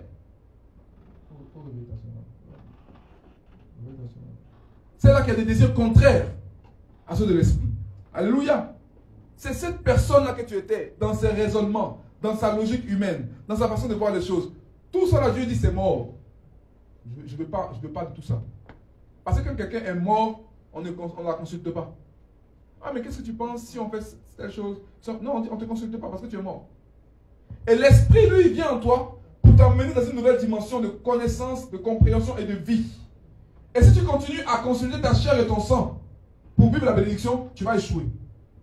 Je répète, si tu continues à consulter ta chair et ton sang pour vivre la bénédiction, tu vas échouer. Parce qu'elle est spirituelle. Et elle est pour les hommes spirituels. Tant que tu resteras Jacob, les paroles, on peut prophétiser. Tu peux aller voir le prophète. Quel prophète? Le prophète même Ambam déjà, qui est un grand prophète de Dieu. Alléluia. On dit, faut dire la vérité. Il faut aussi saluer la grâce que nous avons ici. Alléluia. Notre problème, c'est que parfois, on voit les gens de loin et on dit, oh, quelle grâce de Dieu. Mais qu'est-ce qu'il est béni. Et puis quand on revient chez nous, on dit, bon, Dieu l'est béni aussi. Voilà notre problème. On méprise les grandes choses qu'il y a à côté de nous. Et puis on soupire après des choses qui sont loin. Mais on se rend compte que quand on se rapproche, on dit, mais en fait, c'est la même chose que je vivais déjà. C'est juste que c'est plus médiatisé peut-être. C'est plus popularisé peut-être. Mais c'est la même chose là qu'on vivait. Et on se rend compte que, quand même, il y avait un grand homme parmi nous. Hein. Il y avait un grand homme de Dieu. Et on voulait aller voir Tibi Joshua. On voulait aller voir qui encore? Oh, dites le nom, là, vous connaissez. Dites le nom de vos super-héros. Marcelo Tunassi. Qui encore? Arambiri, des pères. Alléluia. Qui encore? Oh, dites. Prophète Tatou. Pasteur Ivan Castalou. Des hommes ouins, des hommes bénis. Mais laissez-moi vous dire une chose. Les écouter, ce n'est pas mauvais. Écoutez ces hommes-là, c'est même bien. Pour votre édification, c'est bien. Mais ce qu'ils vous transmettent, c'est peut-être 5 ou 10% par rapport à votre destinée. Vous ne croyez pas? Parce que si Dieu voulait que vous soyez leur fils, là, il allait vous dire qu'il faut voyager pour aller à Paris. Il faut voyager pour aller à où encore? Au Burkina Faso. Il faut voyager pour aller... Parce que quand on parle de père et de fils, il y a toujours une filiation qui doit être proche. Notre génération nous fait croire que ton père peut être aux États-Unis, toi tu es en France. Tu as vu ça où? Mais à quel moment tu vas voir comment est-ce qu'il se comporte? À quel moment tu vas voir ses habitudes? À quel moment tu vas voir comment tu dois le copier? Il vit loin, tu es ici. Mais est-ce que tu sais comment il se passe? Comment ça se passe quand il se lève le matin? Est-ce que tu connais sa vie de prière? Bien aimé, autrefois, quand tu étais disciple de quelqu'un, au temps de Jésus, le disciple vivait avec son maître. Dans la même maison. Il apprenait à savoir. Mais qu'est-ce qui se passe? Elle en est plus. Tu as des visions. Tu as mal à la tête. Tu as quoi? T'es sûr? Ok. Donc parfois, on a l'impression que la solution viendra de je ne sais pas où là-bas. Bien aimé, je vous dis la vérité devant Dieu. Ce que vous recevez sur Internet là, c'est peut-être 10-15% de ce que Dieu a prévu pour vous vraiment. Mais comme c'est nouveau, comme vous ne les connaissez pas, vous dites, oh non, quand il me parle, ça me bénit, ça m'enseigne, je suis édifié. Il y a des banques de prédications dans les églises aujourd'hui. Ils sont remplis de prédications, mais quand tu vois leur vie, tu dis, depuis que tu es rempli là, où est-ce que la bénédiction se manifeste? C'est quand tu vas t'utiliser pour faire du bien à d'autres personnes. Tu peux réciter tous les dons spirituels. Tu n'as jamais prophétisé, mais tu connais, il y a don de prophétie, don de ceci, don de cela. Mais c'est quand tu vas t'asseoir pour apprendre. Alors, le don de la parole de connaissance. Alors, comment ça se manifeste? En fait, tu vois, en fait, tu reçois l'information et puis ça te... En fait, tu peux la raisonner. Tu as déjà reçu ça? Bon, pas encore, mais je connais. Bien aimé, dans le monde des esprits là, pour parler, il faut connaître. Oui, pour parler, il faut connaître. Beaucoup de sachants et peu de personnes qui ont expérimenté ce qu'ils disent. Je peux parler de parole de connaissance parce que je vis ça. Je peux parler de prophétie parce que je vis ça. Mais je ne me pourrai pas parler de je ne sais pas quoi que je ne maîtrise pas. Mais non. C'est comme si je te dis, Je venais, imaginez, j'étais venu ici et puis je prends une cigarette. Puis je suis. Sans petit peu où? Qui va m'écouter ici? À part des rires. Moi, vous avez dit, il y en a qui vont se lever pour sortir, d'autres qui vont commencer à rigoler. Donc, pourquoi? Parce que mon ami, tu n'es pas sérieux. Alléluia. Apprenons à vivre vraiment l'évangile. Alléluia. Surtout nous prédicateurs, là, que Dieu nous aide. Des fois, ce n'est pas facile. Alléluia. Et donc, je reviens sur mon message. Tant que tu n'adoptes pas l'attitude d'un fils, un fils n'est pas un mercenaire. Un fils est localisable. Je répète, un fils est localisable. Mais un serviteur, il s'éparpille. Un serviteur, un jour tu le vois ici, l'autre jour tu le vois là-bas. Oh, le Dieu m'a dit. Dieu m'a dit de venir dans l'église. Un an après, en fait, Dieu m'a dit d'aller ailleurs. C'est quel Dieu ça? C'est quel Dieu qui te dit, je dois venir ici pour être formé? Et puis 2 ans après, hein, ah, ma formation est finie. La formation n'a pas commencé encore. Ma formation est finie. Hey, Seigneur, Dieu m'a parlé, ma formation est finie pour que je reparte où? On ne sait pas, mais je vais partir. Dieu me quittera. Même regardez comment est-ce que... C'est pour ça qu'on manque de crédibilité. Les gens ne prennent pas au sérieux. Dis avec mon Seigneur Jésus, aide-moi à te prendre au sérieux, à prendre ta parole au sérieux. Alléluia. La bénédiction d'Abraham, l'homme que Dieu bénit, est un homme qui est stable, un homme qui est localisable, un homme qui est soumis à une autorité supérieure, un homme qui persévère dans les épreuves de son père, un homme qui laisse Dieu le faire grandir dans la vision qu'il a reçue, un homme qui avance dans les plans de Dieu. Mais si un jour tu dis oui, Dieu m'a dit d'être ici, et parce qu'il y a des petites embrouilles dans l'église, ah, je crois que Dieu m'a dit de me retirer. Retard de 2 ans, tu disparais. Et puis un matin tu apparais pour dire ah non, en fait, Dieu m'a dit de me retirer pour prier. L'esprit des serviteurs est trop dans l'église. C'est pour ça que l'héritage ne coule pas. L'héritage stagne. On est trop. C'est pour ça que j'ai dit ce message-là, j'ai hésité à vous donner ça. Parce que je me dis, est-ce qu'ils sont prêts à entendre ça? Quand on me dit oui, le prophète a dit n'importe quoi. Moi, je suis fils et je suis père en même temps. Si un jour, je veux donner ce que j'ai à mon fils, à ma fille, si elle m'énerve, je ne donne rien.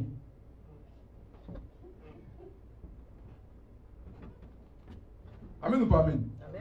Ne croyez pas que dans la Bible là, ne croyez pas que c'est quand Abraham est mort qu'il a béni Isaac. Même Isaac a béni Jacob, il était encore vivant pendant plusieurs années. Isaac a vécu 180 ans. Donc pendant toute la période où Jacob était en train de souffrir chez Laban, Isaac vivait toujours. Donc la bénédiction n'est pas une affaire de une. Il faut attendre que le moment où mon père va mourir, c'est là où je vais recevoir l'héritage. C'est faux. L'héritage, je peux l'avoir à n'importe quel moment. Ah, les choses spirituelles ne sont pas comme les choses visibles. Parce que pour nous, quand on parle d'héritage, on voit que le papa est pas loin de mourir, il est sous le lit là-bas, et on commence déjà à préparer les choses. Non, c'est pas comme ça. L'héritage peut venir à tout moment. Mais il faut être prêt à le recevoir. Alléluia. Est-ce que la parole t'aide ce matin? Je crois qu'il y en a qui doivent encore écouter ça plusieurs fois pour bien comprendre ce que je voulais dire ce matin. La vidéo est là. Prends le temps d'écouter si tu veux.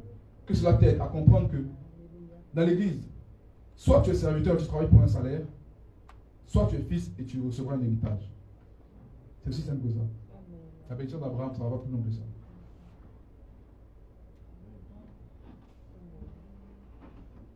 Est-ce que ça va? Amen. Alléluia. Amen. Est-ce que la parole est passée? Est-ce qu'on peut prier un peu seulement? Amen. Parce qu'on parle de l'esprit d'adoption. L'esprit de Dieu, n'est-ce pas? L'esprit de la promesse qui nous fait entrer dans le plan parfait de Dieu. C'est de lui qu'on parle. De l'esprit de l'Éternel. Tu vas baisser la tête, tu vas prier un instant. Tu vas prier pour que le Seigneur te donne le cœur d'un fils. Que Dieu t'accorde le cœur d'un fils ce matin. Que le Seigneur t'accorde d'avoir le cœur d'un fils.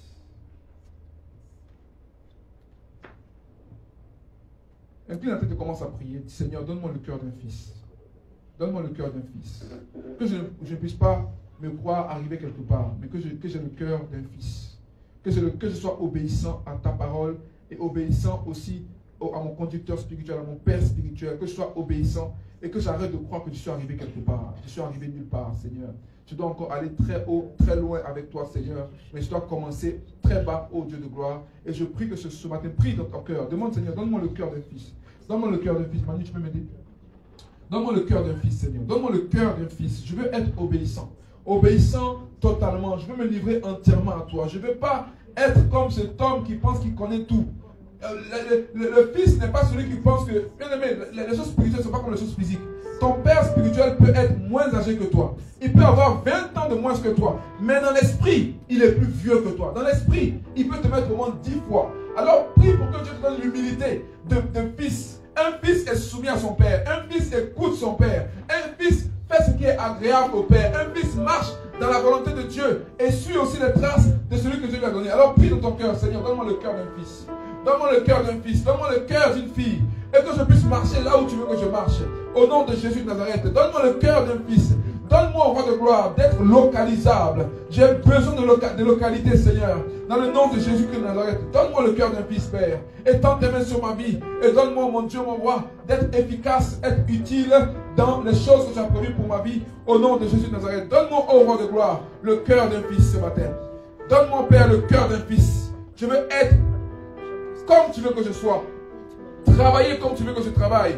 Je ne veux plus être paresseux. Je ne veux pas être comme Jacob, je veux être comme Israël. Je ne veux pas être comme Jacob, Seigneur mon Dieu, je veux être comme Israël. Je veux être, ô roi de gloire, cet homme béni, cet homme que tu bénis, cet homme que tu enrichis, cet homme que tu rends infaillible, cet homme que tu rends solide pour ta gloire, Seigneur. Étends tes mains et fais-moi grâce dans le nom de Jésus-Christ de Nazareth.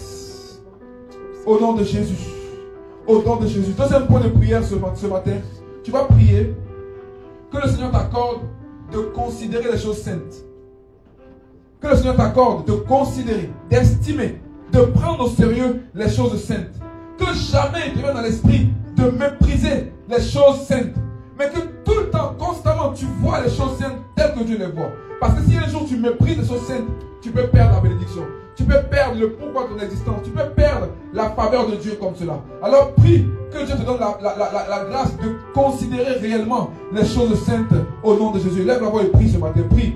Oh roi de gloire, nous prions ce matin. Que tu nous aides à considérer les choses saintes, mon Dieu. Nous ne voulons pas être des profanateurs comme Ésaü, qui a méprisé pour un plat de lentilles son droit d'aînesse. Père, nous voulons être des hommes et des femmes qui considérons les choses du point de vue spirituel, d'un point de vue divin, mon Dieu. Nous ne voulons pas marcher comme on veut, suivre une volonté quelconque contre ta volonté, Seigneur, mon Dieu. Nous ne sommes pas assez intelligents, nous ne sommes pas assez forts pour suivre ta volonté, mais nous prions que tu nous aides à y entrer pleinement. Que ta volonté soit faite sur la terre, mon Dieu. Que ta volonté soit faite, mon Dieu, mon roi. Qu'elle soit faite et qu'elle soit manifeste au nom de Jésus-Christ de Nazareth. Père, nous voulons accéder aux choses saintes. Nous voulons accéder à ta volonté. Nous voulons accéder à ton plan. Nous voulons accéder à ce que tu as prévu pour nous, Seigneur. Alors nous prions, mon Dieu, que tu nous donnes d'estimer ce qui est saint, d'estimer ce qui est pur, d'estimer ce qui est favorable, mon Dieu, au nom de Jésus de Nazareth.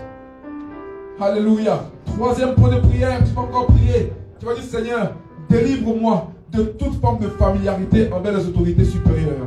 Délivre-moi, Seigneur, de toute forme de familiarité envers les autorités supérieures. Donne-moi de pouvoir voir les autorités supérieures comme toi tu veux que je les vois. Et lève-moi et prie pour dire, Seigneur, délivre-moi de toutes sortes de familiarité qui va se mettre en place, entre les autorités supérieures et moi. Prie que ce soit ton père, ta mère, le pasteur, l'homme de Dieu. Prie pour que Dieu te donne un cœur prudent, un cœur qui ne va pas se laisser faire et se laisser conduire dans des familiarités. Demande à Dieu sa grâce au nom de Jésus de Nazareth. Seigneur Dieu de gloire, aide-nous ce matin à avoir un cœur qui ne devient pas familier avec les autorités supérieures. Nous voulons avoir un cœur obéissant, un cœur soumis à ta parole, un cœur soumis à ta volonté, et que tout le temps nous réalisons que, mon roi, mon Dieu, devant l'homme que tu as mis devant nous, il se cache une autorité spirituelle. Il représente une autorité spirituelle. Aide-nous, mon Dieu, à ne pas être léger. Aide-nous, mon Dieu, à ne pas être méchant, à ne pas être hautain, à ne pas être fanfaron, à ne pas être orgueilleux, papa. Mais que notre cœur diminue, mon Dieu, mon roi, devant toi, au nom de Jésus de Nazareth. Seigneur, merci pour ta faveur. Merci pour ta grâce. Merci pour ta présence. Merci pour ta miséricorde. Que ton nom soit béni, Seigneur. Que ton nom soit loué, Seigneur. Merci pour ta grâce et ta faveur.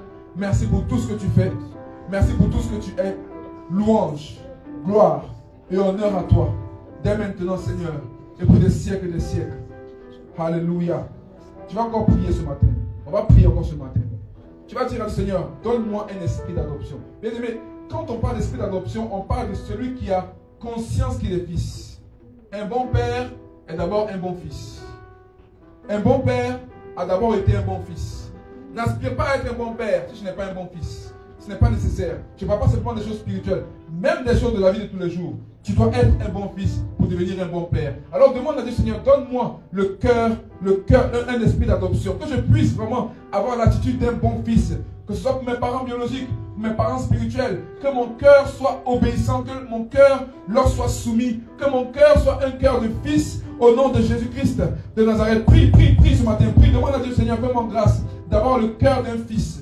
Un cœur obéissant, un cœur soumis à ta parole, un cœur qui a soif d'apprendre, un cœur qui comprend, qui doit toujours grandir dans la connaissance de la vérité, un cœur qui ne s'enfle pas, qui fait comme s'il connaît tout, qui comprend tout, qui sait tout, non, mais que mon cœur reste un cœur de fils. Le fils, c'est celui qui s'assoit pour écouter, le fils, c'est celui qui s'assoit pour apprendre, pour comprendre. Alors ce matin, prie, Seigneur, donne-moi le cœur d'un fils, donne-moi le cœur d'un fils, que mon cœur, mon Dieu, mon roi, soit rempli de miséricorde, rempli d'humilité, afin de recevoir ta parole, afin de recevoir ta semence, afin, mon Dieu, mon roi, d'être dans la bonne disposition pour devenir demain un bon père. Oui, mon roi, demain je serai un père. Oui, c'est naturel, c'est automatique, bien aimé. Quand tu nais, tu deviens fils, mais un jour tu deviendras père. C'est le temps seulement qui manque pour faire de toi un père. Mais sinon, tu es déjà potentiellement un père. Mais prie ce matin, Seigneur, donne-moi le cœur d'un fils.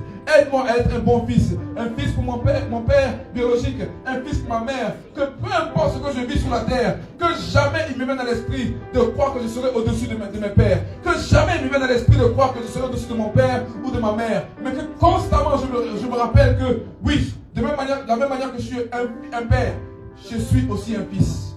Merci mon Dieu pour ta grâce. Merci mon Dieu pour ta faveur.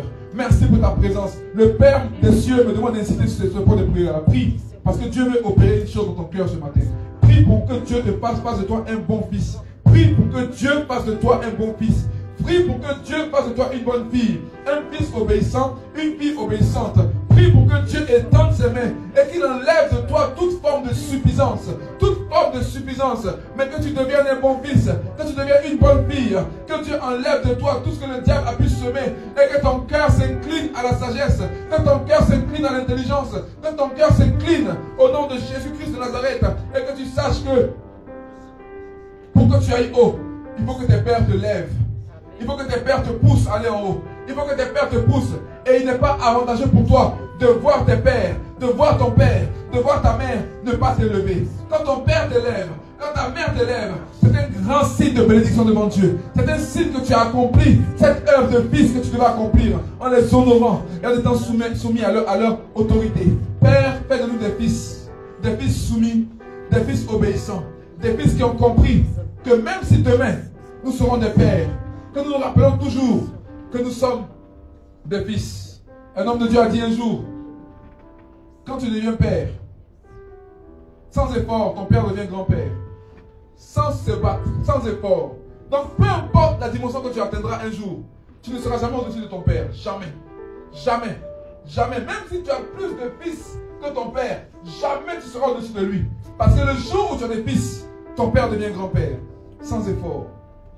Que le Dieu des cieux nous accorde l'intelligence, la sagesse pour saisir ces vérités, pour les comprendre et les mettre en pratique. Au nom de Jésus de Nazareth. Alléluia. Alléluia. Alléluia. Amen. Amen. Amen. Que Dieu bénisse sa parole. J'espère que ce mois a été clair.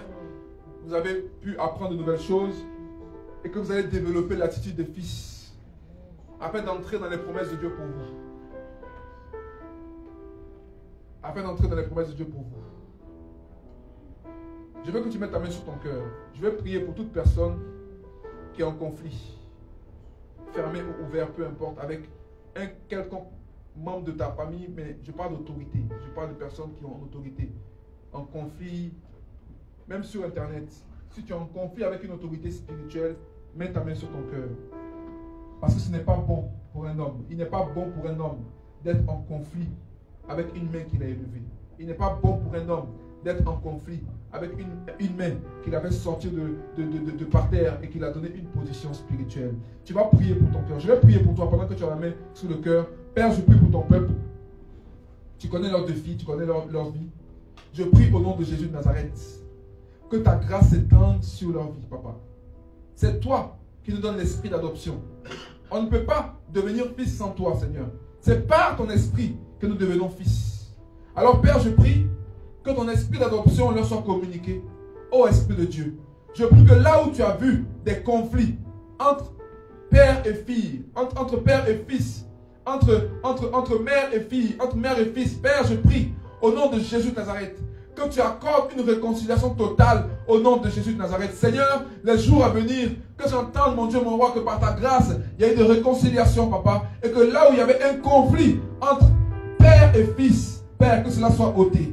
Et que tu donnes au Père la sagesse de parler au Fils, et tu donnes aussi au Fils la sagesse de parler au Père. Seigneur, je prie que cela soit acté, que tu étendes tes mains, et que tu te manifestes puissamment dans la vie de chaque personne ici qui a un cœur disposé à recevoir cette semence. Visite-les, papa. Visite-les, mon Père. Tu es notre Père, c'est vrai, mais tu as délégué sur terre des représentants de ton autorité.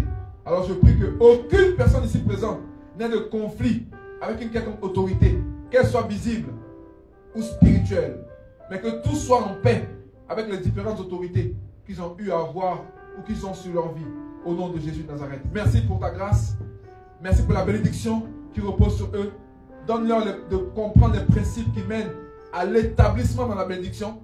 Oui, la bénédiction vient d'abord comme une semence, l'appel, et ensuite la transformation, et vient l'établissement, vient le règne dans la bénédiction. Alors Père, que chacun se positionne afin d'entrer et d'être établi dans la bénédiction, dans le nom de Jésus de Nazareth. Que ton nom soit béni, Seigneur, que ton nom soit loué et glorifié dès maintenant et pour les siècles des siècles, dans le nom de Jésus de Nazareth.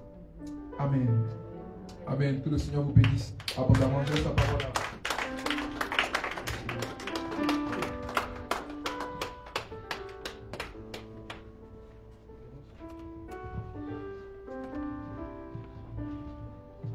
Amen, gloire à Dieu.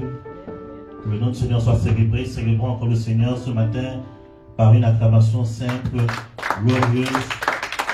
Au nom de Jésus de Nazareth. Que le nom du Seigneur soit célébré. Amen. Amen. Vraiment, très bon message. Que Dieu te bénisse, homme de Dieu.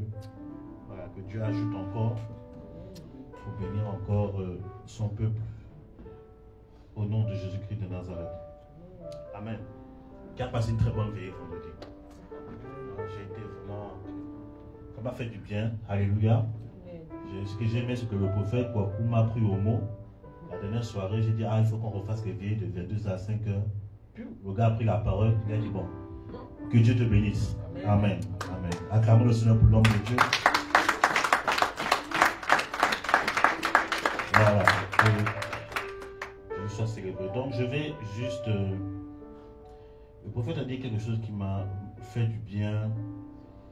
Il y a 18 ans en arrière, j'étais dans un temps de 7 jours de jeûne. Je jeûnais et priais.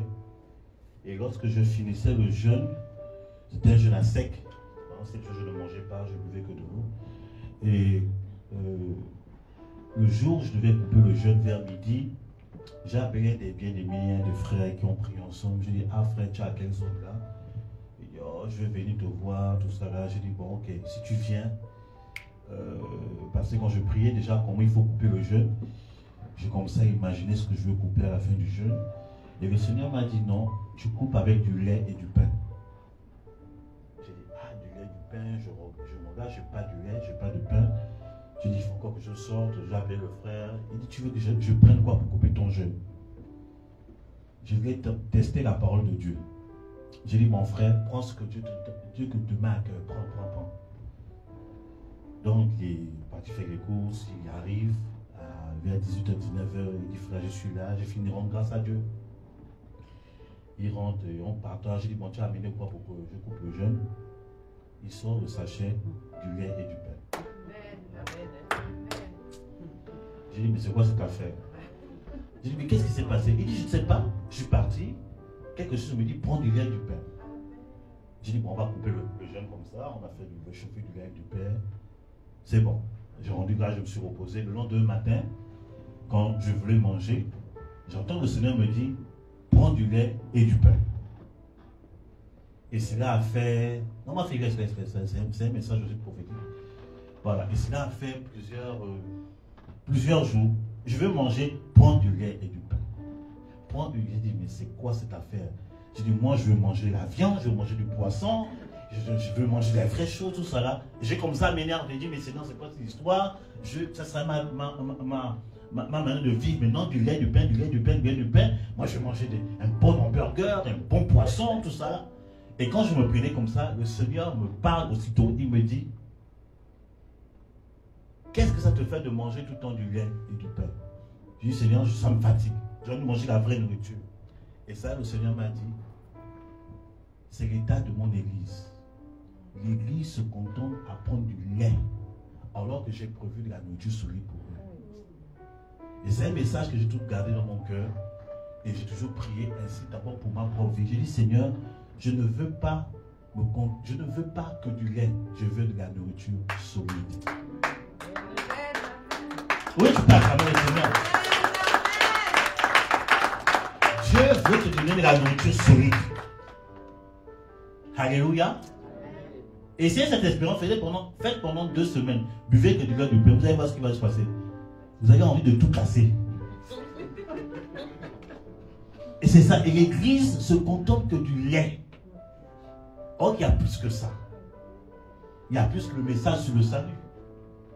Il y a plus que le message sur la rédemption. Il y a plus que ça. Qui a dit Amen bien. Et c'est la responsabilité que nous avons, c'est le fardeau et la vision que j'ai, vraiment d'amener les enfants de Dieu dans les hauteurs de la connaissance des Écritures, dans les hauteurs de la connaissance aussi du Saint-Esprit. Amen. Parce que toi, tu connais peut-être Jésus qui guérit les malades, qui guérit les maux de tête. Moi, je connais le Jésus qui guérit les AVC. Il n'y a pas que les maux de tête, il y a aussi les AVC. Il n'y a pas que les AVC, il y a les résurrections de mort. Oh, je ne sais pas à qui je parle ce matin. La résurrection de mort. C'est l'une des promesses que Dieu nous a faites. Maintenant, aujourd'hui, si on parle que non, que j'ai prié pour quelqu'un résurrection de mort, ça serait un scandale. C'est l'histoire qui s'est passée avec le pasteur Alf Lucao, c'est une chose qui m'a vraiment choqué. J'ai prié le Seigneur m'a dit, mon église n'est pas prête pour le réveil qui arrive. Parce que le réveil qui arrive, il y aura des résurrections de mort. Donc maintenant, si Dieu ressuscite quelqu'un et vous traitez le gars de sorcier, vous n'êtes pas prêt pour ce qui arrive. Si quelqu'un donne le nom de quelqu'un, donc révélation, donne les détails, vous dites que ça c'est la sorcellerie, vous n'êtes pas prêt pour ce qui arrive. Parce que Philippe, il disparaissait, il apparaissait dans des endroits. Comme les films ninja là. Bon, ils se sont inspirés de la Bible, tout ça là. Comme Élie disparaissait, il apparaissait. Si par exemple je suis en train de prêcher, pendant que je prêche, je disparais et j'apparais au Maroc en train de prêcher. Vous avez dit, là c'est un sorcier. Or c'est biblique. Dis à ton ami, il y a plus que ça. Il y a plus que chasser les petits démons. Il n'y a pas que les démons dans le corps, il y a les démons dans l'atmosphère, il y a les démons dans les cités. Il faut que nous puissions grandir. C'est pour ça que nous avons des formations, l'école de disciples, l'école de fondement qu'on a commencé, on finit le mois qui arrive là. Amen. Amen. Et puis, bon, pour ceux qui auront la moyenne, j'ai les devoirs et j'ai les notes ici. Je vais vous donner les notes individuellement. Je ne vais pas dire ça, je ne vais pas faire ça pour le monde. Toi, tu as eu 0, toi, tu as eu 0,50, toi, tu as eu 3. Non, mais si on a parlé, je vous donner ça. Les notes, ce n'est pas pour vous dire que, c'est pas pour dire que voilà, tu ne vaux rien. Non. C'est pour t'examiner toi-même. Voilà. Tu as eu cette note. Il faut que tu prennes au sérieux ta communion avec Dieu. Il faut que tu prennes au sérieux les temps de formation.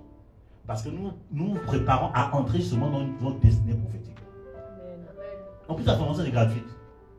Je connais les églises, fondement, tu dois payer 400 €. On te fait ça gratuitement. Il ne faut pas négliger ça. C'est du sérieux. Dis à ton ami, prends au sérieux les choses de Dieu. Dis ça, prends au sérieux les choses. Alléluia. Il faut grandir. Dis à ton ami, grandis. Arrête de prier pour le mariage. Arrête de prier pour... Prie d'abord pour ta croissance spirituelle. Grandis. C'est important. Parce que si tu ne grandis pas spirituellement, tu ne pourras pas être enlevé. Seules les personnes matures vont être enlevées. Et si tu es encore bébé, tu vas rester par terre. Est-ce que Dieu a parlé à quelqu'un ce dimanche? Alléluia. Amen. Acclamons le Seigneur. Tu peux arrêter. Que Dieu soit béni. Voilà. Donc tout à l'heure, après l'action de...